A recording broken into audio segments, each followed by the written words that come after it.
জানি না ক্রিকেটের মধ্যে আপনার কাছে সেরা বোলার কে, কিন্তু বুমরা যে বিশ্বের সেরা বোলার সেটা আজ আমি আপনাকে প্রমাণ করে দেবো। তো সবার আগে আমি আপনাকে এটাই বলবো যে সে 30 দিনের ভিতরে 3টে বড় বড় টাইটেল নিজের নামে করে নিয়েছে। প্রথমটা হচ্ছে যে ওয়ার্ল্ড টি-20 চ্যাম্পিয়নশিপ তার নামে, কেননা ইন্ডিয়া চ্যাম্পিয়ন হয়েছিল টি-20 ওয়ার্ল্ড কাপে। তারপর world T20 man of the tournament এবং প্লেয়ার অফ দ্য টুর্নামেন্ট। 3 নম্বরটা হচ্ছে আইসিসি আজ তাকে দিয়েছে ICC player of the month. কেননা আপনাদেরকে বলার দরকার নেই যে জুন মাসে কি হয়েছে। জুন মাসে টি-20 ওয়ার্ল্ড কাপ হয়েছে, আর সে টি-20 ওয়ার্ল্ড কাপে কী করেছে আপনারা খুব ভালোভাবে জানেন। আর না জানেন তো এই ভিডিওটা দেখতে থাকুন, আমি আপনাকে পরিষ্কারভাবে বুঝিয়ে দেবো যে টি-20 ওয়ার্ল্ড কাপে জসপ্রীত বুমরা কী করেছে। আপনাকে বলি তো সে ইন্ডিয়ার হয়ে 8টা ম্যাচ খেলেছে, আর ওই 8টা ম্যাচের মধ্যে সে 15টা উইকেট নিয়েছে। এবং আপনাকে বলি তার যে ইকোনমিক রেট ফার্স্ট বলার হিসেবে, তার ইকোনমিক রেট হচ্ছে 4।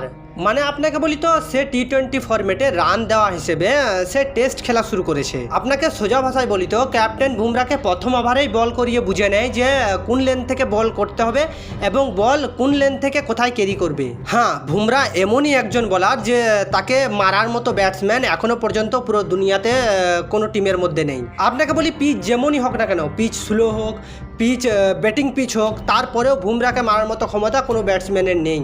সে যেমনই কন্ডিশনে বল করুক না কেন, সব কন্ডিশনেই সে একদম বুম বুম।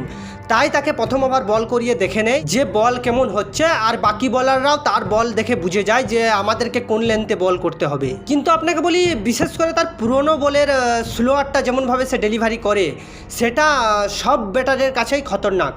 কেননা আপনাকে বলি তো সে পুরনো বলের মধ্যে ফার্স্ট স্পেলে যদি উইকেট না পায়, তাহলে সে কিন্তু সেকেন্ড স্পেলের মধ্যে উইকেটটা তুলে নেয়। উদাহরণস্বরূপ যদি আমি আপনাকে বলি, তাহলে আপনার মনে আছে যে ট্রাভিস হেড, অস্ট্রেলিয়ার ট্রাভিস হেডের উইকেটটা তিনি ফার্স্ট স্পেলে পাননি, কিন্তু সেকেন্ড টাইম তার উইকেটটা তুলে নেয়। আর সব থেকে ইম্পর্টেন্ট একটা কথা হচ্ছে যে সে সব দেশের মূল ব্যাটারের উইকেটগুলো তুলে নিয়েছে, যে ব্যাটারগুলো ম্যাচ জেতানোর ক্ষমতা রাখে। হ্যাঁ, যে ব্যাটারগুলো একাই ম্যাচ জেতানোর ক্ষমতা রাখে, জসপ্রীত বুমরা তাদেরই উইকেটগুলো তুলে নিয়েছে।